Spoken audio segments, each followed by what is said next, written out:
መተተኞችና መታቾች ምን አይነት ሰዎች ናቸው ነው?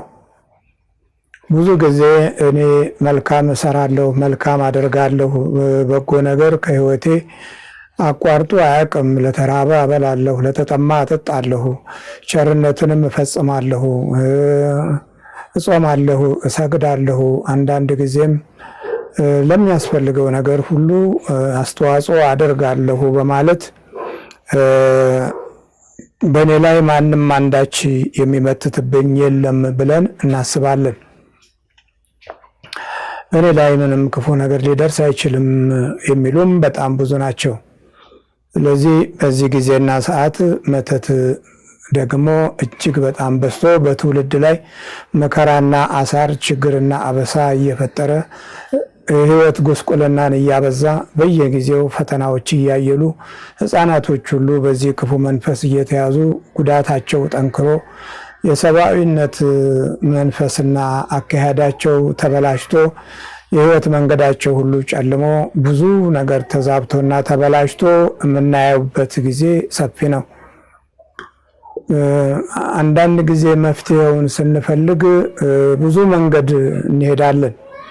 ከዛ መንገዶቻችን አንዳንዶቹም በሳይኮሎጂውም በትምህርቱም በርዕዮተ ዓለሙም በስራችንና አንዳንድ ጊዜ በተማርነው ዕውቀት ሁኔታዎችን እንፈትሽና ጉዳዩ ከአንዳንድ ከራሳችን ጉድለት ብለን መስመሩን አዛብተን እናያለን። ግን መተት ለብዙዎቻችን የመተት አሰራር ግልጽ አይደለም። የመተት ጉዳት የሰብአዊነትን ህይወት ያዋርዳል፣ መንፈሳዊ ብርሃንንም ይከለክላል። አልፎም ተርፎ የህይወት አቅጣጫዎቻችን ላይ ጥላ ያጠላል፣ የእድገት ጉዟችንንም ያጨነግፋል። በየጊዜው እና በየሰዓቱ የጤናችንንም ሁኔታ ይከታተልና ህይወታችን ላይ የሆነ ችግር ብቻ በመፍጠር ጤናማ የሆነ ስሜት እንዳይሰማን ያደርጋል። ምንድነው መተት? በመጽሐፈ ነገሥት ሁለተኛው ምዕራፍ 9 ቁጥር 22 ላይ አረጋግጦ የሚነግረን ቃል አለ። እሱም እንዲህ ይነበባል። ወሶበ ርእዮ ኢዮአራም ለኢዩ ይቤሎ ሰላምኑ ለኢዩ ወይቤሎ እንከ ኢዩ ምንተ ብከ ምስለ ሰላም አኩኑ ዝሙታ ለእምከ ኢያዝብኤል ወሰራያቲሃ ብዙሃ። ርዕሳችን ይሄ ነው። ግልሙትናና መተት ሲበዛ ምን ሰላም አለ? ኢዮአራም ኢዩን ባየ ጊዜ ኢዩ ሆይ ሰላም ነውን አለ። እርሱም የእናት ኤልዛቤል ግልሙትናዋና መተቷ ሲበዛ ምን ሰላም አለ ብሎ መለሰ።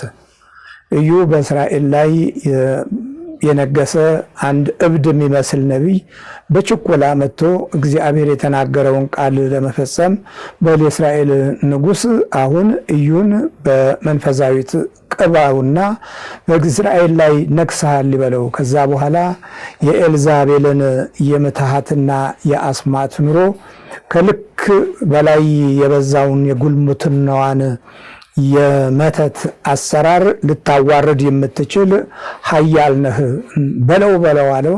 ሄዶ ቶሎ እብድ መስሎ ሮጦ መጥቶ ቀባውና ሮጦ ወጣ። በዚያን ጊዜ ከኢዩ ጋር የነበሩ ሰዎች እንደዚህ ያሉ፣ እንዴ ይሄ እብድ ምንድነው ያለህ? እንዴት ነው ከዚህ እብድ ጋር የተገናኘው? አይ እብድ አይደለም የእግዚአብሔርን ቃል ይዞ መጥቶ በመንፈሳዊ ዘይት ሕይወቴን ቀባው ብሎ ተናገረ። ከዛም በኋላ ኢዩ ተነሳ። ይችን ኤልዛቤል የተባለችውን ክፉ የጣዖት መንፈስና በሟርትም በመተትም ትውልዶችን የምትበክል አልፎም ተርፎ የእግዚአብሔርን ሕዝብ እና ካህናቶችን ሁሉ የምታዋርድ በመተቷና በአስማቷ እስራኤልን ምድር ያጎሳቆለች ታላላቅ መንፈሳዊ አባቶችን ያስፈጀች የጣዖትን መንፈስ ያነገሰችና እርኩሳን ኃይላትን እንዲመለኩ ያደረገች በአጋንንት አሰራር የሕይወት ዘመኗን ሁሉ በክፉ አሰራር ዘመኗንና ጊዜዋን የፈጀች የእስራኤል ክፉ ጠላት ሆና የተገኘች ናት ኤልዛቤል። ኤልዛቤል በምትሃት በጣዖት የምትታወቅ ለሟርተኞች እና ለክፉ ነገስታቶች ምሳሌ የምትሆን በመጨረሻም ስትጠፋ ደሟን ልሰው ውሾች የበሏት በመንገድ ላይ የግፍ ደሟ በውሾች የተጠጣ አሟሟቷ ያላማረ የጉስቁልናና የመውደቅ አባዜን ያሳየች በመጽሐፍ ቅዱስ ውስጥ ለብዙዎች ምሳሌ የምትሆን የጥፋት ትርጉም ነች። ኤልዛቤል። ይህ በኤልዛቤል ዘመን ነው እንግዲህ ግልሙትናና መተት ሲበዛ ምን ሰላም አለ የተባለው። እንግዲህ እቺ ሴት የነገስታት ወይም የንጉስ ሚስት የነበረች ናች። በነገስታቱ ክብርና ወንበር ላይ በሟርተኝነት የተቀመጠች የክፉ አጋንንትን አምልኮት በሰፊው ስታገለግል የነበረች የጥፋት ሴት ናት። የጥፋትም ንግስት ናት እና በመተት ብዙ ስራ ትሰራ ስለነበረ በመተት ዘመን ሰላም የለም። እግዚአብሔር ይማረን። ዛሬ እንደምትመለከቱት በገጠሩም በከተማውም በክፍለ ሀገሩም በአውራጃውም በወረዳውም በሁሉም ቦታ ላይ መተት ነክሶ ሰብአዊነትን ሲተናኮልና ከህይወትና ከእንጀራቸው ጋር ሲታገል የምናየው የብዙ ሰዎች ውድቀትና ድቀት ከዚህ ጋር የተያያዘ ነው።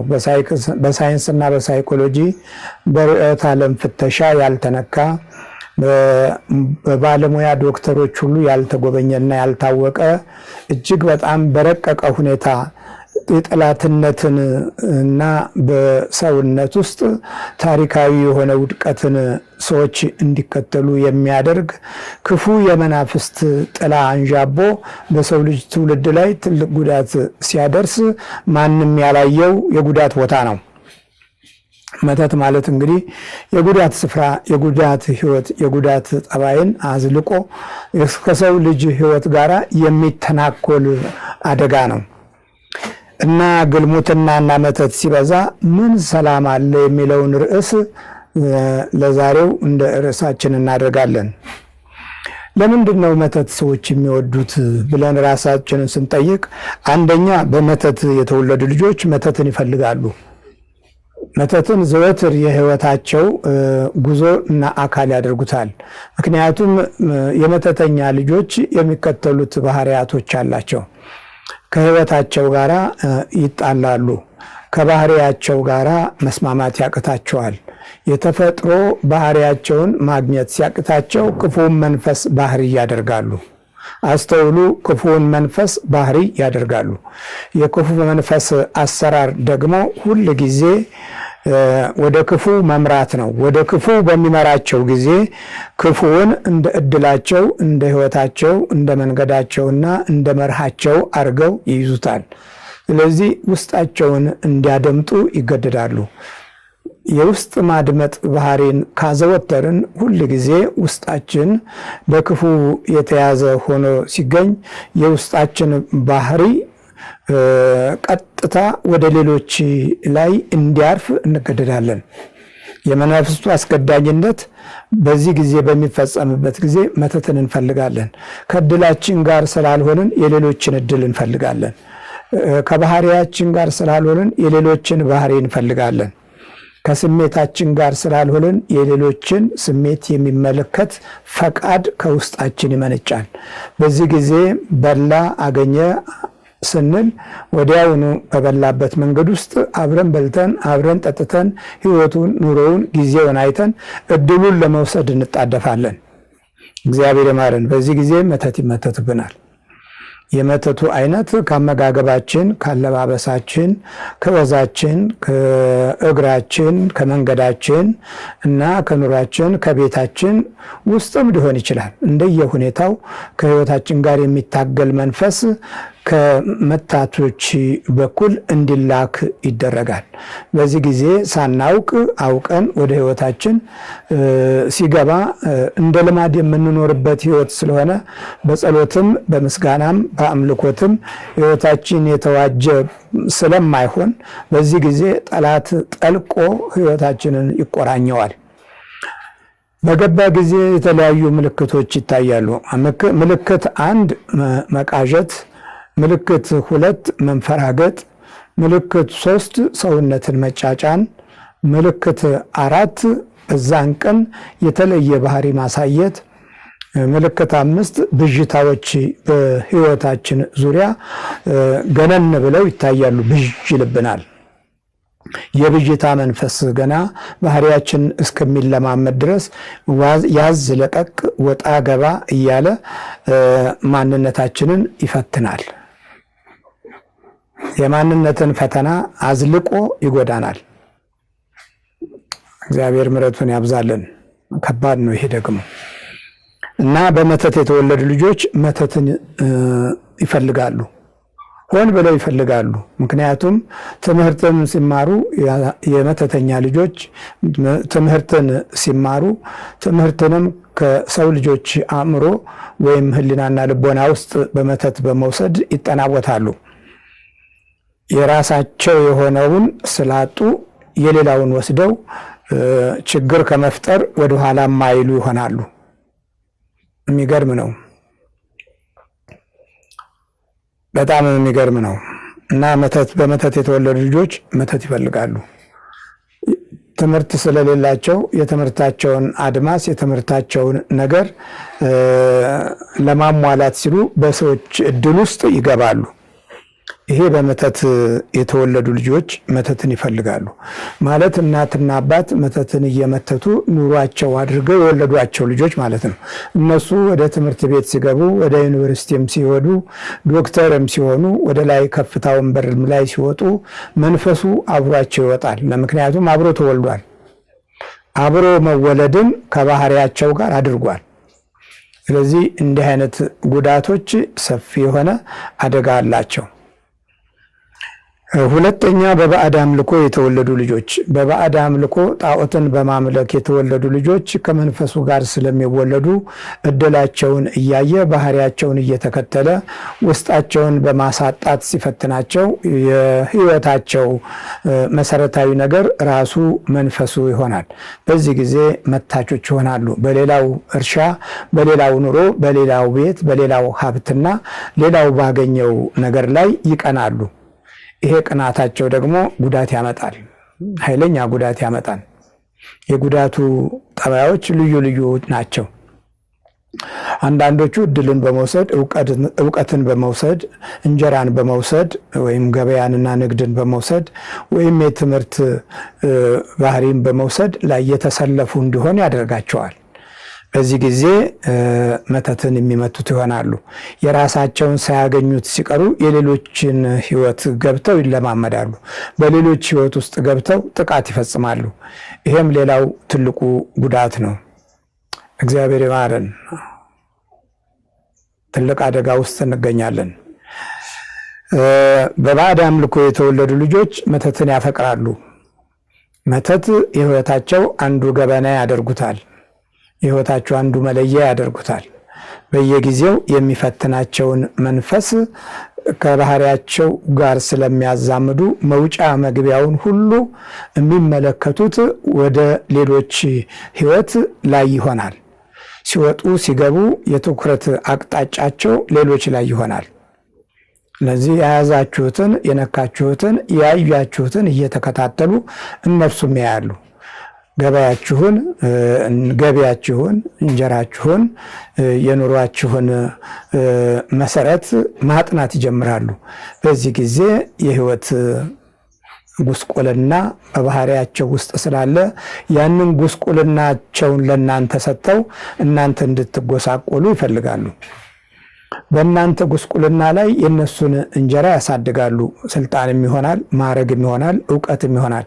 ስለዚህ እውቀትም ስልጣንም ማዕረግም በእናንተ እድል ውስጥ ቦታ ሳይኖረው ስለሚቀር እነሱ የእናንተን እድል ወስደው ከፍታቸውን ያደላድላሉ።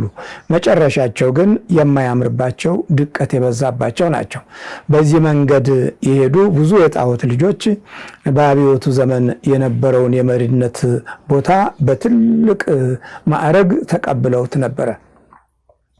በትልቅነታቸውም ብዙ ጉዳት ፈጽመዋል። ለበረከት መሆን አቅቷቸው ትውልድን ለመጣል ለማጥፋት የሚወስኑ የነበሩት ሁሉ ከዚሁ በስተጀርባ የተወለዱ ናቸው። በመሪነት ደረጃ ሁሉ የነበሩትን ወደ ቤተሰቦች ገባ ብለን ስንመለከት ከጣዖታት አንጻር ሕይወታቸው የተያዘና በመናፍስት ቁራኛ ውስጥ ገብተው የተወለዱ ልጆች ለሀገር መጥፋት፣ ለታሪክ መበላሸት፣ ለክህደትና በቤተ ክርስቲያን የቅድስና መንፈስ ላይ እርግማንንና ጥፋትን፣ ቅራኔንና የክፉ አስተሳሰብ እርግማንን ለማኖር እድል ያገኙት በዚሁ መንገድ ነው። እግዚአብሔር በረከቱንና ማስተዋሉን ጸጋውንና ሞገሱን ለምድራችንና ለሕዝባችን ከንጹሕ አምልኮት ጋር ይስጥልን እንጂ እጅግ በጣም ከባድ ነው። በባዕድ አምልኮ የተወለዱ ልጆች የዚህ አይነት የክፉ መንፈስ አደጋ ውስጣቸው ስለሚያንዣብብ ለመተተኝነት አሰራር ቅርብ ናቸው። ሶስተኛው ክፉ መንፈስን ከተዋረሱ የተወለዱ ክፉ መንፈስን ተዋርሰው ልጆች በሚወልዱበት ጊዜ በተዋረሱት መንፈስ ልክ ልጆችም በስተው ቢወለዱ እንኳ እያንዳንዳቸው የየራሳቸው የሆነ ጥፋት አብሯቸው ይወለዳል። አንዳንዶቹ መተት መትተው ብዙዎችን ለማጥፋት፣ አንዳንዶቹ የሰውን እድልን አበላሽተው መቅኖቢስ ለማድረግ፣ አንዳንዶቹ በሰው መከራ ውስጥ ገብተው የሰውን መከራ በተለያየ አይነት መንገድ ለማብዛት፣ በድንገተኛ ጥፋትም የሰው ሕይወትን ለመገበር የመሳሰሉትን ችግሮች የሚፈጥሩ ይሆናሉ። ከክፉ መንፈስ የተዋረሱ ሰዎች ማለት ተዋርሰው ይሄ ነው እንግዲህ እድላችን ብለው ከመንፈስ ጋር ተማምለው መናፍስትን ገዢዎች አድርገው የሚኖሩ ሰዎች ማለት ነው። ለምሳሌ እንዲህ አይነት ሰዎች የሚዋረሱት ዕውቀት ሰጥተኸኝ አክብረኝ፣ ሞገስ ሰጥተኸኝ በሕዝብ ተፈሪ አድርገኝ፣ በስልጣኔም በማዕረጌም ከፍ ብዬ እንድኖር አግዘኝ፣ በራሴ ላይ የሚነሱትን ጠላቶችን ከእግሬ በታች በግርማ ሞገስ አማካኝነት በቁጥጥር ስር አውልልኝ ብለው የሚታገሉ ከመንፈስ ጋር የሚዋረሱ ማለት ነው።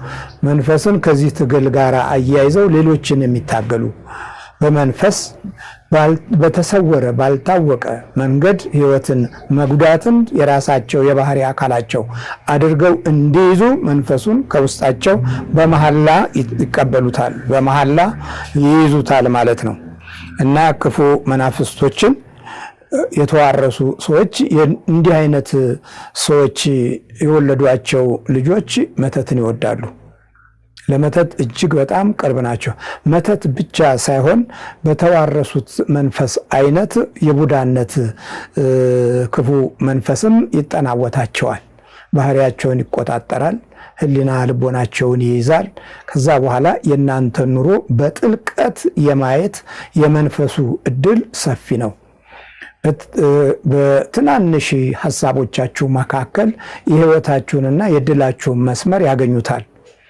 ሰላማዊ መስለው፣ ወዳጅ መስለው፣ የቅርብ ዘመድ ረዳት አጋዥ መስለው ለተወሰነ ጊዜ ፍቅረኛሞች የሚመስሉበትም አጋጣሚ ሰፊ ነው። ስለዚህ ከእንዲህ አይነት የሚወለዱ ልጆች ለመተተኝነት አሰራር ቅርብ ነው። ለመመተትም ለማስመተትም እድላቸው በጣም ሰፊ ነው። በጥልቀት ኑሯችሁን በክፉ መንፈስ ወይም ከክፉ መንፈስ ጋር ያዩታል። እድላችሁንም በእይታ ውስጥ ያገኙታል።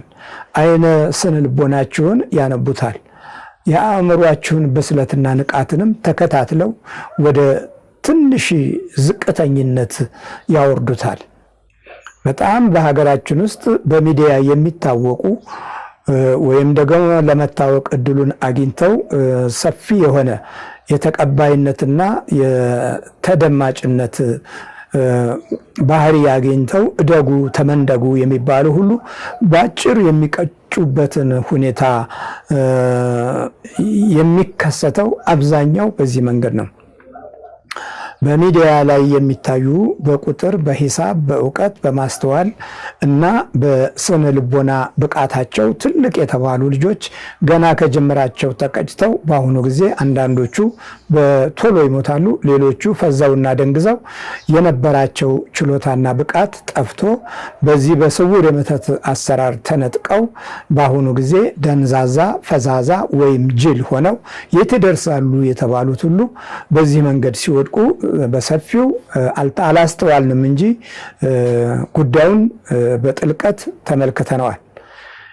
እንዲህ አይነቱን ለማስተዋል እድል የሚከፍትልን የመናፍስት ጉዳቶችን ከእውነት አንጻርና ከአምልኮት ብሩህ አካሄድ ላይ በጸጋና በሞገስ ስጦታ ውስጥ የተባረክን ሆነን እውነትን ስናፈቅርና በእምነት አምልኮት ልክ መራመድ ስንጀምር ነው የሚገባን። ከዛ ውጪ በዚህ በተለያየ በንባብ በምናገኘውና በዚህ ደፍተራዊ በሆነ ሀሳብ ውስጥ እዛው እየደገምክ ኑር በሚለው አይነት አካሄድ ብቻ አካሄድን ይህን አይነት መገለጥ ልናገኝ አንችልም። ዝም ብለን እየደገምን እንድንኖር ድግምታዊ እንሆናለን። ደጋሚነት ብቻ ይሆናል። ደጋሚነት ጸሎት አይደለም። ደጋሚነት እንዳንረሳው የማስታወስ ሐሳብን የያዘ ነው እንጂ መድገም ጸሎት አይደለም። ድገመው ብዙ ዘመን ደግመናል። ከጠላትም ከጥፋትም ከውርደትም ከጥቃትም አላዳነንም። በመገለጥ ኃይልም አላደግንም። በተስፋው ቃል ጽናትን በኩል ብሩህ የሆነ ፍቅርና የአባትነት ሞገስንም አልጨበጥንም። እዛም እየረገጥን በጥቅም ስነ ልቦናችን እየተገዛ የውስጥ አይነ ህሊናችን እንደጨለመ ጉዳትን እንዳዘልን እንሰቃያለን። እግዚአብሔር ማስተዋሉን ይስጠን። ሶስተኛው ከክፉ መንፈስ የተዋረሱ ሰዎች ሲወለዱ እንዲህ አይነት መተት አፍቃሪዎች ይሆናሉ። መተት ወዳጆች ይሆናሉ። መተትን የሚወዱ፣ መተትን የሚይዙ፣ መተትን የሚያፈቅሩ፣ መተት ከህይወታቸው አንደኛው አካል የሚያደርጉ ይሆናሉ። አራተኛ ክፉ መናፍስቶችን ዘር ካደረጉ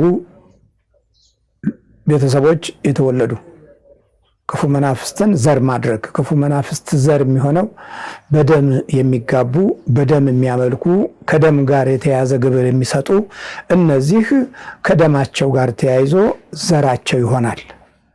በአሁኑ ጊዜ በሰፊው ብዙ ጊዜ ተደጋግሞ በየጸበሉ የሚጮኸው ለመውጣት የማይፈልገው በባህሪው ከደማቸው ጋር ዘር የሆነ መንፈስ ምልክት ነው። ደም ሰጥተው ደም ገብረው ከደማቸው ጋር ማዋሃድ፣ የእንስሳት ደም፣ የሰው ደም፣ የልዩ ልዩ የአራዊቶች ደም በመስጠት ገብረው ከደማቸው ጋር ማዋሃድ። አንዳንዴ በአብሾም በእጽዋትም ይዋሃዳል። በዚህ ጊዜ በመጠጥም በጠላም ይዋሃዳል። በእንደዚህ አይነት የተዋሃዳችሁ አባቶች እንደገና ራሳችሁን አስተውሉ። ነገሩ ወደዚህ መንፈሳዊ ነገር አትመጡም። እውነት ወደሚነገርበት ሁኔታ ውስጥም ብቅ አትሉም። ችግሩ አንዱ ይሄ ነው። እውነትን ለመፈለግ አቅም የላችሁም። አቅማችሁ እጅግ በጣም ደካማ ነው። ስለዚህ ከመናፍስት ዘር ጋር የተወለዱ መተትን ይፈልጋሉ፣ መተተኛም ይሆናሉ፣ መተትንም ይመትታሉ። በሌሎች እድል ገብተው ክፉ ዘመንን ክፉ ጊዜን በሰው ልጆች ሕይወት ላይ ያመጣሉ። አምስተኛ በፍልስፍና አምላክን ከካዱ የሚወለዱ መተትን ይፈልጋሉ። በፍልስፍና ሲደናበሩ ከቆዩ አባቶችና እናቶች የተወለዱ ምሁራን ነን፣ ዶክተሮች ነን፣ ፕሮፌሰሮች ነን፣ የፖለቲካ ሳይንስ የርዕዮተ ዓለም ሳይንስ በኩል አልፈን የነቃነን የበቃነን የሚሉ ብዙ ጊዜ የአምላክ ስም አይስማማቸውም። የፈጣሪ ስምን አይወዱም፣ የአምላክን ስም አይወዱም። አምላክ ሲነሳ ይስቃሉ፣ ይቀልዳሉ። ፈጣሪ ሲባል ያሾፋሉ። በዚህ ሹፈታቸው ባህሪ ውስጥ የተገኙ ልጆችና ከእንዲህ አይነት አካለ ስጋና ደም የተገኙ ልጆች እድል የላቸውም። እድል ስለሌላቸው የሰዎች እድል ውስጥ ይገባሉ። ስለዚህ መተተኞችና አስማተኞች ይፈልጋሉ። የነሱ ስለጠፋ እየተማሩ ስለማይገባቸው እየሰሩ ስለማያገኙ እየነገዱ ስለማያተርፉ ሌሎች የሚያተርፉትን ሰዎች ሕይወት ይነካሉ። ለዚህ ነው የዚህ ዓለም ገዢ የተባለው ክፉ መንፈስን ለአገልግሎት ይፈልጉታል። መድኃኒታችን ኢየሱስ ክርስቶስ ሲመጣ የዚህ ዓለም ገዢ ነበር ያለው በዮሐንስ ወንጌል ላይ። በእኔ ላይ ግን አንዳች የለውም ነው ያለው። አንዳች በእኔ ላይ ስልጣን የለውም ነበር ያለው። ዛሬ የዚህ ዓለም ገዢ መሆኑን ረስተን ሰይጣን በስማም ስንለው ይርቃል እያልን የምንሰብከው ትውልድ አረመኔዎችን ለመውለድ እድሉን አግኝቷል። አብያተ ክርስቲያናት የመናፍስትን ጉዳት በጥልቀት ለማየት በንጹህ ሕሊናና በብሩህ አእምሮ በማስተዋልና በአምልኮት በሚገኝ ሞገስና ጸጋ በተገቢ ሁኔታ ለመረዳት ጊዜንና ሰዓትን አላገኘንም። ይሄም ደግሞ ሌላው ትልቁ ችግራችን ነው። ስድስተኛ፣ ከስልጣን ግፍ የተወለዱ ልጆች መተትን ይፈልጋሉ። ከስልጣን ግፍ የተወለዱ ልጆች መተትን ይፈልጋሉ። ይህም ሌላው ትልቁ ጉዳት ነው። የስልጣን ግፍ ወደ ሰይጣን፣ ወደ አጋንንትን፣ ወደ ዛር ውላጅ እና ወደ ጠንቋይ፣ ወደ አስማተኛና ወደ ቃልቻ ነው የሚወስደን። ለምን? የተወለድባት የስልጣን ግፍ ብዙ ቦታው ላይ የራሳችን የሆነውን እንድናጣ ሆነን እንድንቸገር እድሉ ሰፊ ነው። ምክንያቱም የቤተሰቦቻችን በደልና ሸክም ትውልድ ላይ ያርፋል። በዛሬው ዘመን ደግሞ ከትምህርት ቤት በቀላሉ ተበላሽተን ስለምንወጣ ከቤተሰቡ ክፉ ባህሪ ጋር ተያይዞ ከክህደቱም ከፍልስፍናውም ጋራ በቅርብ ለመገናኘት ስለምንችል በዚህ ጊዜ ለእምነት፣ ለጸሎት፣ ለአምልኮት የምንሰጠው ግምት እጅግ በጣም የወደቀና የተሳሳተ ይሆናል። ስለዚህ የሰው እድልን በመውሰድ የህይወት በረከትን በመንጠቅ ብዙ ሳይደክሙ ሀብትና ስልጣንን ገንዘብም ለማግኘት ዝናንና የትልቅነት ኩራትን የህይወታችን አካል ለማድረግ ረጅም መንገድ እንሄዳለን። ይሄ ራሱ አንድ ትልቁ ጉዳታችን ነው። ስለዚህ እንዲህ አይነቱን ክፉ አካሄድ የሚለምዱት በዚህ አይነቱ መንገድ ነው። መጽሐፍ ቅዱስ ናሆም ምዕራፍ ትንቢተ ናሆም ምዕራፍ 3 ቁጥር 4 ላይ ስለተዋበችው ጋለሞታ ግልሙትና ብዛት ይህ ሆኗል፣ እርሷም በመተቷ እጅግ በለጠች፣ አሕዛብንም በግልሙትናዋ ወገኖችንም በመተቷ ሸጠች ይላል። የሚገርም ነው። በመተቷ እጅግ በለጠች፣ አሕዛብንም በግልሙትናዋ ወገኖችንም በመተቷ ሸጠች። ይህን ይላል ታላቁ ነቢይ። የመተት ስራ እንግዲህ ይህን ያህል የመግዛት ይህን ያህል የልውውጥ ይህን ያህል የመሸጥ አደጋ አለው ማለት ነው። በዚህ አይነት ጉዳት ውስጥ ተጎዳ ሕዝብ በመሪም በትውልድም በታሪክም በእምነትም ወደ ድቀት ይሄዳል፣ ወደ መውደቅ ይሄዳል፣ ወደ ጉዳት ይሄዳል፣ ወደ ጭንቀትና ወደ አሳር ወደ አበሳ ይሄዳል፣ ወደ ሞት ቁልቁለት ይወርዳል። ስለዚህ በመተቷ ብዛት በግልሙትናዋ ወገኖችንም በመተቷ ሸጠች። በቃ ወገኑን ሁሉ ይከዳል። የታሪክ አድማሶችን ሁሉ ያቃልላል፣ ያዋርዳል። በዕለት ኑሮ የተገዛ ይሆናል። በዕለት እንጀራ ሕይወትን የሸጠ ይሆናል።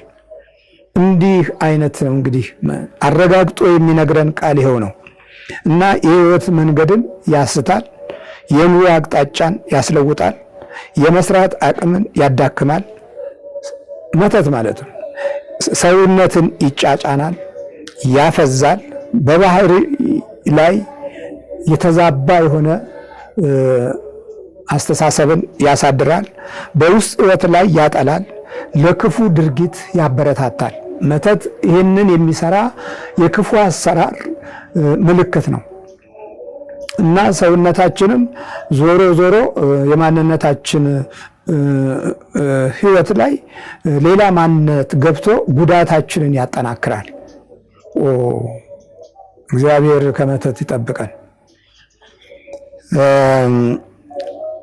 እዚህ በመተት የበረቱ ሰዎች በመተት ኃይል የሚኖሩ ሰዎች እንዲህ የሚሆን እድል ያጣሉ፣ የወላድ መካን ይሆናሉ።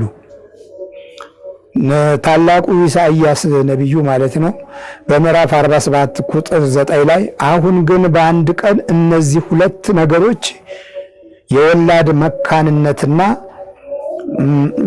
መበለትነት በድንገት ይመጡብሻል፣ ስለ መተቶችሽ ብዛትና ስለ አስማትሽ ጽናት ፈጽመው ይመጡብሻል።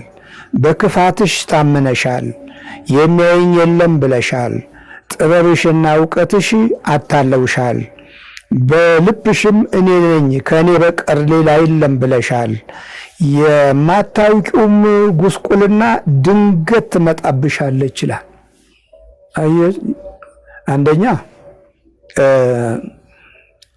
በአንድ ቀን እነዚህ ሁለት ነገሮች የወላድ መካንነትና መበለትነት በድንገት ይመጡብሻል ይላል። ስለምን?